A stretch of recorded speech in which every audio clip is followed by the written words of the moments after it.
이 시간 저는 여러분과 함께 풀무불에 던져진 새 친구라는 제목으로 다니엘서 3장 19절부터 30절까지 말씀을 나누고자 합니다. 여러분 인생을 살면서 꼭 필요한 것은 무엇이 있을까요? 여러분이 만약 인생이란 여행을 떠난다면 가방 안에 무엇을 넣어서 가겠습니까? 인생이란 여정을 떠날 때 가방 안에 여러분들은 무엇을 넣어서 가시겠습니까? 여비도 필요하겠죠. 또 책도 필요할 겁니다. 때로는 악기도 필요하고 때로는 사진도 필요하겠죠. 우리 인생길을 걸어갈 때 많은 것들이 우리에게 필요할 수 있습니다. 물질이 필요할 거고요. 또 지식이 필요할 거고 또한 즐거움들과 여가가 필요할 거고 또 친구도 필요할 겁니다. 인생길을 걸어가는데 우리에게 필요한 것들은 많이 있습니다. 그런데 무엇보다도 소중한 것이 있다면 그것은 바로 소망이 아닐까 싶습니다. 정말 이 땅을 살다 보면 우리가 힘들고 지칠 때가 있어요. 그럴 때라도 우리가 용기를 내어서 한 걸음 더 나갈 수 있는 것은 무엇 때문입니까? 소망 때문이겠죠. 그래서 어쩌면 우리가 걸어갈 때, 인생길을 걸어갈 때 우리 가방에 꼭 담겨져 있어야 되는 것은 소망입니다. 그런데 여러분들은 어떻습니까? 인생을 살아보니까 세상이 소망대로 됐습니까? 여러분 인생이 소망대로, 기대대로, 뜻대로 잘 되던가요? 사실 그렇지 않은 경우들이 많습니다. 우리가 소망을 가지고 기대를 가졌는데 이러한 기대대로 되지 않을 경우들이 많아요. 그래서 이 소망이 무엇이 필요하냐라고 마치 무의미한 것처럼 느껴질 때가 많습니다. 오늘 본문에 등장하는 다니엘의 세 친구도 마찬가지였죠. 이 세 친구들은 어려서 나라를 잃었습니다. 나라를 잃고 타국에 포로로 잡혀왔어요. 그럼에도 불구하고 소망을 잃어버리지 않았어요. 비록 우리가 포로로 잡혀왔지만 정말 하나님께서 우리를 지키시고 보호할 것이다. 우리가 믿음을 지키고 민족의 정체성을 지킨다면 하나님께서 우리 가운데 일하실 것이다. 이런 믿음을 가지고 살아왔어요. 그리고 또 그렇게 되는 것처럼 느껴졌습니다. 그런데 어느 날 급작스럽게 죽을 운명에 처하게 돼요. 그럼에도 불구하고 이들은 신앙의 기계를 버리지 않았습니다. 끝까지 믿음을 지켰어요. 그럼 우리의 기대나 우리의 소망은 무엇이에요? 하나님께서 결정적인 순간에 이들을 구원해 줄 것을 기대합니다. 그런데 현실은 그렇지 않아요. 어떻게 됐어요? 이 세 친구는 불 가운데 던져졌습니다. 우리가 가졌던 기대와 희망과 소망과는 전혀 다른 방향으로 인생이 흘러간 거죠. 그럼에도 불구하고 우리가 낙심하지 않을 이유가 있습니다. 그건 뭐냐면 그 순간에도 하나님께서 일하셨기 때문이에요. 이런 점에서 절망이란 그리스도인에게 어울리지 않는 단어일지 모르겠습니다. 왜냐하면 가장 끝이라고 생각되는 순간, 절망스러운 순간에도 하나님이 일하고 계시기 때문입니다. 오늘 여러분과 함께 이 부분에서 좀 살펴보길 원합니다. 그날에 하나님께서 어떤 일을 하셨는지, 느부갓네살 왕이 정말 세 친구를 죽이려고 했을 때, 죽음의 위기에 처했을 때, 세 친구가 모든 것이 끝났다라고 생각하는 순간, 하나님께서 그들 가운데 어떻게 일하셨는지에 대해서 여러분과 몇 가지 이야기를 좀 나눠보고자 합니다. 이를 통해서 이 험한 세상 속에서 우리가 어떻게 살아야 될지에 대해서 몇 가지 함께 이야기를 나눠봤으면 좋겠습니다. 먼저 19절과 20절 말씀을 다시 한번 읽어보았으면 좋겠습니다. 같이 읽도록 하겠습니다. 느부갓네살의 분이 가득하여 사드락과 메삭과 아벳느고를 향하여 얼굴빛을 바꾸고 명령하여 이르되 그 풀무불을 뜨겁게 하기를 평소보다 7배나 뜨겁게 하라 하고 군대 중 용사 몇 사람에게 명령하여 사드락과 메삭과 아벳느고를 결박하여 극렬히 타는 풀무불 가운데에 던지라 하니라. 보면 느부갓네살의 분이 가득하여 이렇게 되어 있어요. 분노가 극에 달했다는 거죠. 그렇다면 왜 분노가 극에 달했을까요? 왜 그는 분노했을까요? 느부갓네살 왕은 금신상을 만들었습니다. 금신상을 만들어서 많은 사람들에게 절하라고, 모든 백성들은 절하라고 이야기를 해요. 그런데 다니엘의 세 친구인 사드락과 메삭과 아벳느고는 금신상에 절하지 않습니다. 그래서 사람들이 고발해요. 그래서 이 느부갓네살 왕이 다시 한번 기회를 줍니다. 야, 내가 다시 한번 기회를 줄 테니까 너희 절해. 그런데 그들이 왕의 명령을 어기고 절하지 않아요. 그러니까 느부갓네살이 뭘 한 거예요? 분노에 가득 찬 거예요. 어떻게 나의 명령을 너희가 어길 수 있느냐? 분노에 가득 찼죠. 분이 가득했어요. 그래서 뭐라고 얘기했냐면 얼굴빛을 바꾸고 명령하여 이르되 뭘 하라고요? 풀무불을 뜨겁게 하라. 얼굴빛을 바꾸고 명령하여 이르되 풀무불을 뜨겁게 하라고 그랬어요. 오늘 본문에 풀무불이라고 되어 있는데 이건 기록에 보면 우유병 우리가 알고 있죠. 우유병. 이런 우유병 모양의 화덕이라고 생각하면 좋습니다. 우리가 피자 같은 걸 구울 때 화덕을 쓰죠. 그런데 이 모양이 우유병처럼 생겼어요. 그리고 크기가 굉장히 큽니다. 그래서 사람이 들어갈 정도로 큰 화덕, 우유병 모양으로 생긴 화덕이라고 보면 돼요. 이 화덕이 어떻게 하라고 그랬어요? 뜨겁게 하라고 그랬어요. 뜨겁게 하는데 어떻게 뜨겁게 하라고요? 7배를 뜨겁게 하라고 그랬어요. 7배는 7이라는 숫자는 상징적인 숫자로 최대치를 의미합니다. 최대치. 가장 뜨겁게 하라는 거예요. 가장 뜨겁게. 가장 뜨겁게 하라는 거예요. 그래서 뜨겁게 했고 실제로 그렇게 뜨거워지니까 그 근처에 있는 사람들이 그 불길로 인해서 타 죽을 정도로 화상을 입을 정도로 매우 뜨거워졌어요. 이렇게 뜨겁게 한 다음에 무엇을 하라고 그랬어요? 사드락과 아벳느고를 결박하여 불 속에 던지라 명령한 거죠. 앞서 서두에서 이야기했던 것처럼 정말 사드락과 메삭과 아벳느고는 정말 금신상에 절하라는 느부갓네살의 명령을 어겼어요. 왜요? 신앙의 양심 때문이죠. 내가 하나님 외에는 절할 수 없다. 경배할 수 없다. 그러면 하나님께서 그들을 지켜주길 기대했을 거예요. 우리도 그렇죠. 지켜주길 기대하죠. 그런데 그러지 않았어요. 결국엔 뭐예요? 불 가운데 던져졌습니다. 그런데 이들이 불 가운데 던져진 다음에 놀라운 일들이 일어났죠. 어떤 일이 일어났어요? 우리 24절과 25절 말씀을 다시 한번 읽어보았으면 좋겠습니다. 같이 읽도록 하겠습니다. 그때 느부갓네살 왕이 놀라 급히 일어나서 모사에게 물어 이르되 우리가 결박하여 불 가운데에 던진 자는 세 사람이 아니었느냐 하니 그들이 왕에게 대답하여 이르되 왕이여 옳소이다 하더라. 왕이 또 말하여 이르되 내가 보니 결박되지 아니한 네 사람이 불 가운데로 다니는데 상하지도 아니하였고 그 넷째 모양이 신의 아들과 같도다 하고. 느부갓네살 왕이 다니엘의 세 친구를 불에 집어넣으라고 해서 집에 넣었습니다. 활활 불타고 있었어요. 최대치로 뜨겁게 되어 있었어요. 그 주변에 있는 사람도 그 열기로 인해서 화상을 입고 죽어갔어요. 그런데 희한하게 그 세 친구가 불에 던져졌음에도 불구하고 어떻게 된 거예요? 상하지 않은 거예요. 다치지 않은 거예요. 불타지 않은 거예요.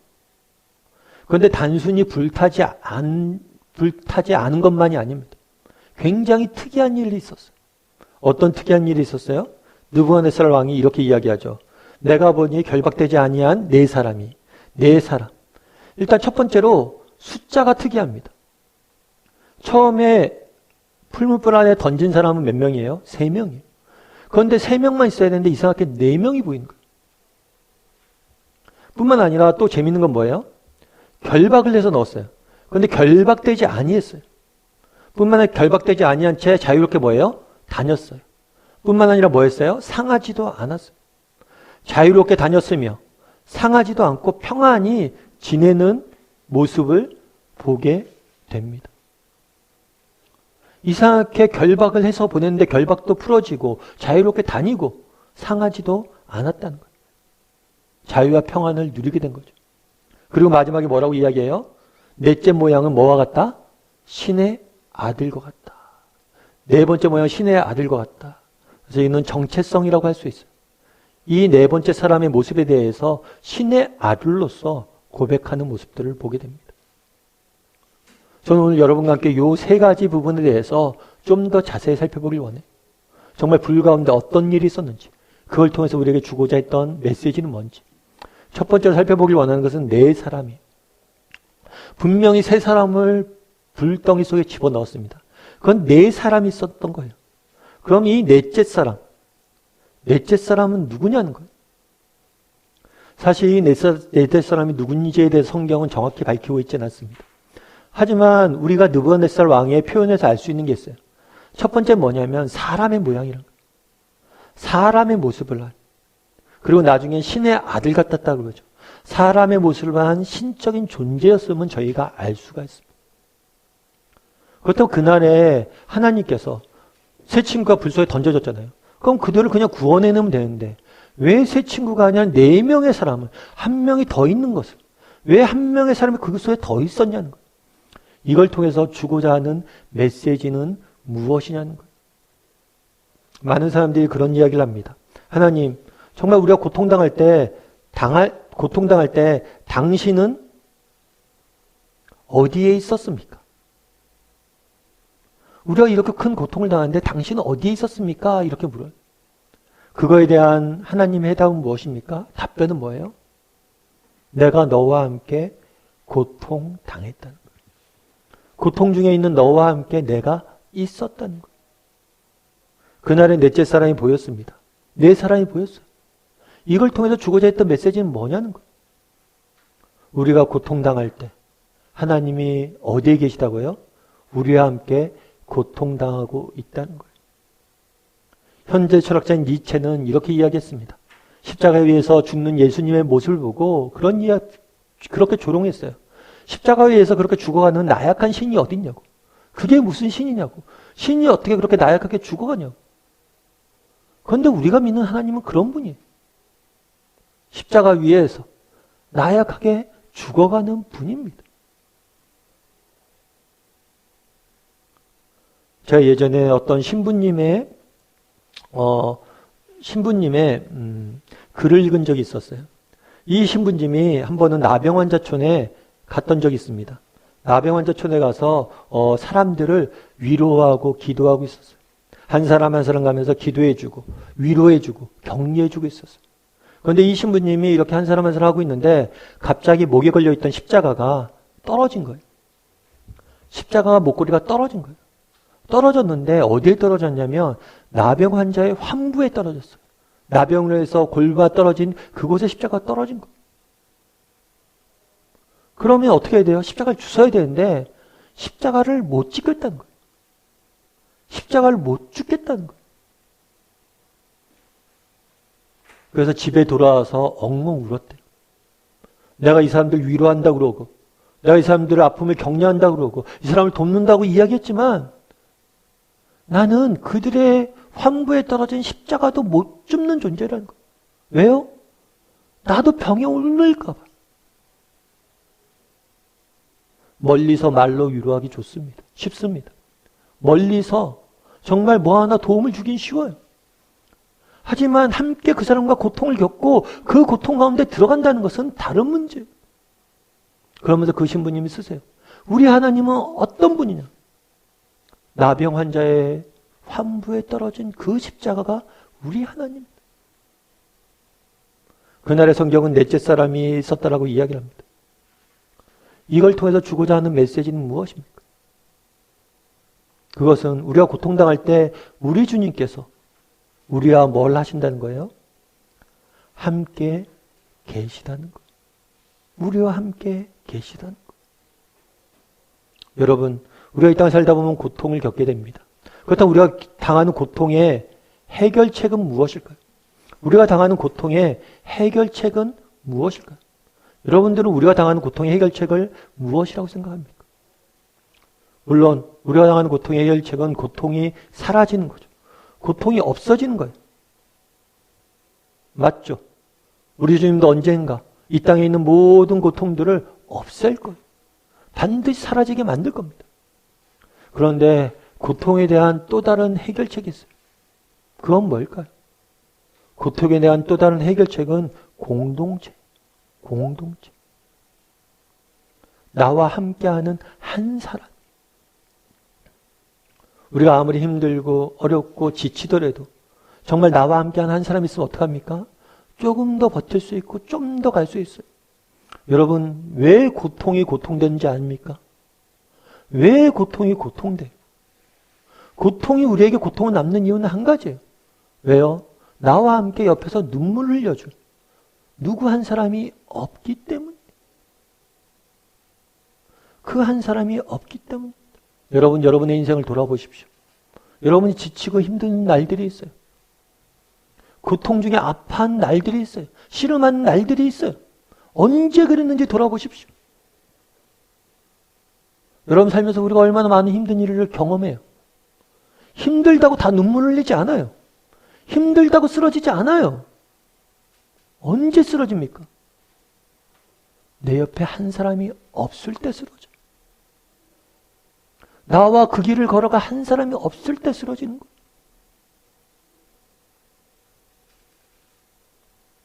실제로 이런 시험을 한 적이 있다고 그러더라고요. 얼음물 가운데 사람들이 발을 담그고 버티는 실험을 냈어요. 그런데 혼자 얼음물 가운데 발을 담그고 있을 때는 얼마 버티지 못해요. 그런데 두 명이 함께하게 하니까, 함께 손붙잡고 하게 하니까 수배는 더 오래 버티는 거예요. 결국에 우리의 문제는 무엇입니까? 한 사람 공동체가 없는 거예요. 그날에 왜 예수님께서는 불 가운데 네 사람이 그날에 보였습니까? 이걸 통해서 주고자 했던 메시지는 무엇이에요?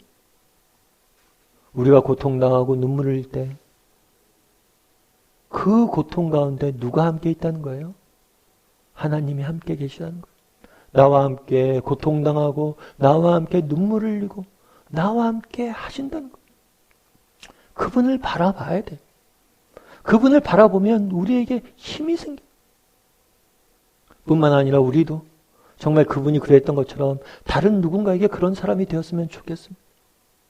그게 하나님께서 불 가운데, 우리가 인생을 살다 보면 어쩔 수 없이 불 가운데 걸어야 되는데 그것에 해답으로 주신 거예요.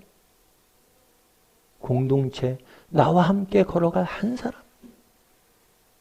바라기는 우리 다음의 식구들이 정말 우리 주님이 언제든지 고통 가운데 나와 함께 하신다는 사실을 기억했으면 좋겠습니다. 그리고 우리도 다른 누군가에게 그런 한 사람이 되었으면 좋겠습니다. 그랬을 때 우리는 이 험한 속에서, 험한 세상 속에서, 불 가운데서도 승리할 수 있을 것입니다. 두 번째로 살펴보길 원하는 것은 아까 말씀드린 것처럼 네 사람이 있었어요. 이걸 통해서 하나님께 주고자 했던 메시지는 무엇입니까? 하나님은 누구시냐는 거예요. 하나님은 고통 가운데 우리와 함께 하시는 분이세요. 그런데 오늘 본문에 보면 또 한 가지 중요한 특징이 있어요. 반복되는 단어가 있죠. 바로 결박이란 단어예요. 느부갓네살은 우리를 결박하여 세 친구를 결박했어요. 결박했어요. 참 그렇죠. 느부갓네살이 어떤 사람입니까? 이 자기 자신이 꾼 꿈을 다니엘과 세 친구가 해석해 줬어요. 그랬더니 자신의 모든 걸 줄 것처럼 그들을 칭송하고 그들을 높였어요. 그런데 자기의 마음에 안 들자 바로 뭘 내요? 바로 결박해. 바로 이게 세상 왕들의 특징이에요. 아니 세상의 특징이에요. 달면 삼키고 쓰면 뱉는 거죠. 세상이 주는 것은, 세상 왕들은 결국 뭘 우리에게 줄 수밖에 없습니까? 결박밖에 우리에게 주지 않아요. 그런데 이렇게 결박해서 안에 들여봤는데 어떻게 했어요? 결박이 풀려져 있죠. 결박이 풀려져 있을 뿐만 아니라 자유롭게 뭐예요? 다녔죠. 뿐만 아니라 상하지도 않았어요. 자유와 평안이. 세상 왕들이 주는 것은 우리에게 결박이라면, 억압이라면, 하나님 우리에게 주고자 원하는 것은 무엇이에요? 자유와 평안임을 보여주고 있는 것. 그런데 특이한 점이 있죠. 뭐예요? 불 가운데서. 불 가운데서 다녔다는 거예요. 불이라는 문제가 해결되지 않았어요. 고통이 해결되지 않았어요. 여전히 그들은 불 가운데 있었어야 돼. 여전히 불 가운데 머물러야 돼. 그럼에도 불구하고 그들은 어땠다고 그래요? 자유롭게 다니고 평안을 누렸다라고 이야기를 합니다. 우리 하나님은 누구십니까?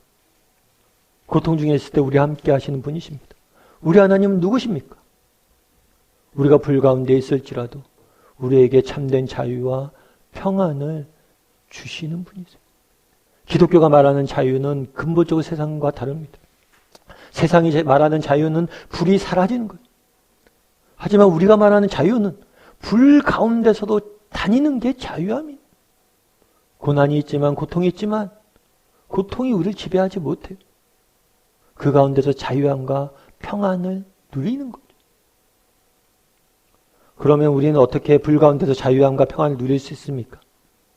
그것은 확신의 문제예요. 확신의 문제. 여러분 인생을 살다 보면 우리 가운데 인생에 불이 떨어질 때가 있어요. 불 가운데 다녀야 될 때가 있어요. 그럼 우리 하나님께서 왜 우리를 이 불로부터 자유롭게 안 하시냐는 거예요. 왜냐하면 때로는 우리 인생에 불이 필요하기 때문이에요. 다르게 표현하면 우리 인생에 고통이 필요하기 때문입니다. 어떤 점에서 그렇습니까? 모든 점에서 그래요. 먼저 육체적으로 생각해 볼 수 있죠. 육체적으로 정말 몸이 튼튼해지기 위해서 뭘 해야 됩니까? 고통이 필요해요. 근육을 키우는 사람들 하는 일이 뭐냐면 계속해서 근육에게 고통을 주는 거예요. 그래야지 근육이 튼튼해진다는 거죠. 그리고 병도 자라면서 걸려야 돼요. 그래서 항체가 생기고 병을 이길 수 있는 힘들이 생깁니다. 뿐만 아니라 지적인 것도 마찬가지죠. 우리 아이들이 요즘 뭐 집안에서 코로나기 때문에 집안에서 공부를 많이 해야죠. 옆에서 지켜보다 보면 뭐 이것저것 물어보기도 하고 그럽니다. 그런데 어떨 때 보면 한 문제 갖고 한 30분, 1시간 막 씨름해요. 그럼 선생님들이 왜 이렇게 어려운 문제를 풀게 하냐는 거예요. 이 어려운 문제를 풀어야지 아이가 더 이해하고 더 능력이 뛰어나지는 거예요. 지적으로 성장하는 거예요. 그래서 어려운 문제나 고통을 당하게 하는 거죠. 또 특별히 인격도 마찬가지죠. 정말 우리의 인격이 다듬어지기 위해선 안타깝지만 고통만큼 좋은 것은 없습니다. 정말 어려움을 겪지 않으면 사람이 성숙되지가 않아요. 왜 하나님께서 우리를 불 가운데 두십니까? 왜 다니엘의 세 친구를 불 가운데 두셨어요? 이걸 통해서 주고자 하는 메시지는 무엇이에요? 때로는 우리 인생에 불이 필요하다는 거예요. 하지만 기억할 것이 있다는 거예요. 불 가운데서 내가 너희를 지킬 것이고 단순히 지키는 것뿐만 아니라 너희가 거기서 다닐 것이다. 다르게 말하면 그 불을 통해서 내가 너희를 다듬고 너희를 준비시키고 너희를 통해서 일하실 거라고. 여러분 우리나라 1930년대 일제가 우리나라를 침공해 옵니다. 그래서 많은 한국에 있던 사람들이 특별히 북쪽에 있던 사람들이 어디로 피난을 넘어가냐면 블라디보스톡 쪽으로 넘어가요. 블라디보스톡으로 넘어가서 이곳에서 고려인들이 모여서 한국인 촌을 형성하게 됩니다. 그래서 여기서 많은 사람들이 모여서 살면서 조국의 독립과 정말 그런 것들 구해요. 그런데 이렇게 1930년대 블라디보스톡에 모여 있었는데 스탈린이 이때 등장을 합니다. 스탈린은 일본과의 전쟁 가운데 블라디보스톡을 병참 기지로 만들려고 그래요. 군사 기지로 만들려고 그래요. 중요한 군사적 요충지로 만들려고 그래요. 그런데 보니까 고려인들이 눈에 가시에 이 사람들이 아무래도 수상해요. 나중에 일본 편을 들 것 같아요. 그래서 뭘 하냐면 이 고려인들을 강제 이주시킵니다. 그래서 러시아 전역에 한 5군데를 정해서 고려인들을 이주를 시켜요. 그 중에 한 곳이 어디냐면 타시켄트예요. 타시켄트. 지금의 얘기를 하면 우즈벡이에요. 우즈벡. 그 당시 우리나라 선조들인 고려인들의 심정은 어땠을까요? 나라가 어렵습니다. 그래서 머나먼 곳으로 피난을 왔어요. 거기서 정착해서 우리끼리 모여 살며 조금씩 땅도 갖고 집도 만들고 공동체도 형성하고 살만해졌어요. 그런데 한순간에 그 모든 것을 헐어버리고 내가 가보지도 못한 머나먼 땅으로 끌려가야 돼요. 요즘 시대에 가도 한 달 넘게 걸리는 거리를 알 수도 없는 언어도 안 통한 땅에 버려져야 돼요. 그때 심정이 어떻겠냐는 거예요. 그럼에도 불구하고 우리나라 사람들은 우즈벡에 도착한 다음에 굉장히 근면하고 온화했다라고 그럽니다. 그래서 우즈벡 사람들이 우리나라 사람들 좋아했어요. 그래서 우즈벡의 전 문화 영역에 한국 사람들이 들어가게 됩니다. 그런데 재밌는 건 뭐냐면 이 우즈벡이 무슬림 지역이에요. 열성 무슬림 지역이에요. 그래서 수백 년 동안 서양의 선교사들이 이곳에 기독교를 전파하기 위해서 갑니다. 열심히 전도를 해요. 그런데 받아들이지 않아요. 우즈벡 사람들이 서양 선교사들의 복음 전파를 하나도 받아들이지 않습니다. 그런데 어느 날 갑자기 이들이 예수님을 믿기 시작을 해요. 그래서 서구학자들이 조사해봤어요. 왜 이 사람들이 갑자기 예수님을 믿었냐는 거예요. 그런데 이때 강주에 이주된 우리나라 사람들 중에서 신실한 그리스도인들이 있었어요. 이들의 모습을 보고 감동을 받아서 복음을 접하게 된 거예요. 수백 년 동안 서구에서 하려고 했던데 못했는데 막대한 자원과 온갖 똑똑한 사람들과 열심을 갖고 했으려고 했는데도 못했는데 강제 이주된 한인들을 통해서 이루어낸 거예요. 우리는 알 수 없었죠. 하지만 하나님께서 이 가운데 일하셨다는 거.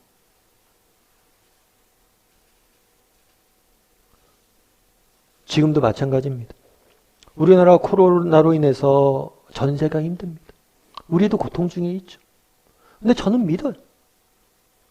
이 고통을 하나님께서 우리에게 그냥 허락하지 않으셨어요. 분명히 이 고통 가운데 우리를 지키실 것입니다. 그리고 또한 단순히 지킬 뿐만 아니라 우리를 준비시킬 거예요. 우리 가정을, 교회를, 개인을 준비시킬 거예요. 그리고 반드시 일할 거예요. 이번 주부터 저희가 송천호에서 예배드립니다. 참 송천호에서 예배드리는데 저희가 온라인으로만 계속하다 이번 주부터 송천호도 같이 오프라인 예배도 같이 드리는데 참 놀라운 일 중에 하나는 그런 거예요. 작년 가을쯤에 저희가 학교 강당을 계속해서 빌려서 예배드렸잖아요. 작년 가을쯤에 하나님께서 갑자기 한 달에 한 번은 송천호에서 예배드리라고 우리를 인도하셨잖아요. 그런 마음을 주셨잖아요. 그때 왜 주셨는지 모르겠어요. 불편하게 왜 그랬냐. 이런 생각이 들었는데 지금 와 생각해보면 학교 강당에서 예배드리지 코로나에서 예배드리지 못할 상황이 펼쳐졌잖아요. 송천월마저도 없었으면 어떡할 뻔했어요. 우린 몰랐지만 하나님은 우리를 준비시켰던 거예요. 우리가 그걸 보고 있잖아요. 지금도 마찬가지인 거예요. 여러분 우리가 인생을 살다 보면 불 가운데 던져질 때가 있습니다. 정말 우리 인생의 차선이 무너질 때가 있어요. 계획대로 안 돼서 또 다른 계획을 세웠는데 그것도 무너질 때가 있어요. 블라디보스토크 피난을 갔는데 어렵게 여기서 정착을 해서 살아가는데 또 하나님께서 우리 인생을 흔드실 때가 있어요. 또 알 수 없는 곳에 인도할 때가 있어요. 그럴 때라도 기억할 것이 있다는 거예요. 우리 하나님이 우리와 함께 하시고 우리를 보호하시고 우리를 준비시킨다는 거예요. 불 가운데 우리는 다닐 거라는 거예요. 그날에 왜 새 친구를 불 가운데 던져주게 두셨습니까? 염려치 말라는 거예요. 우리 인생의 불 가운데 던져질 때도 염려치 말라는 거예요. 내가 너와 함께 할 것이고 너희를 내가 지킬 것이고 뿐만 아니라 너희를 준비시킬 것이다. 너희를 통해서 내가 일할 것이다. 바라기는 우리 다음의 식구들이 정말 하나님에 대한 확신을 가졌으면 좋겠습니다. 그분은 누구십니까? 그분은 고통 중에 우리와 함께 하시는 분이십니다. 그분은 누구십니까? 그분은 고통 가운데 우리를 준비시킬 것입니다. 하나님의 계획에 대해서 확신함으로 정말 자유와 평안을 누릴 줄 아는 저와 여러분이 되기를 주님의 이름으로 소원합니다.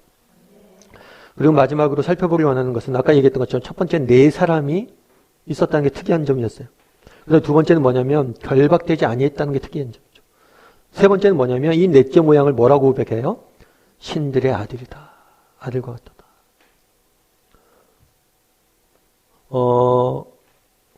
이 다니엘 3장은 재밌어요. 다니엘 3장은 뭐로부터 시작했냐면 금신상부터 시작해요.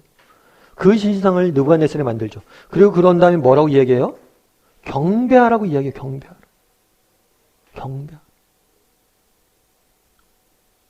금신상을 만들고 이게 신이니까 나의 나라와 내가 만든 신상을 너희는 경배해라. 내 나라가 참 신이다 이야기합니다. 그런데 그 느부갓네살이 뭐라고 이야기해요? 이제 신들의 아들, 참신은 저 안에 있다 라고 고백을 합니다. 나아가 29절과 30절은 이렇게 이야기를 해요. 우리 29절과 30절 말씀 같이 한번 읽어볼까요? 같이 읽도록 하겠습니다.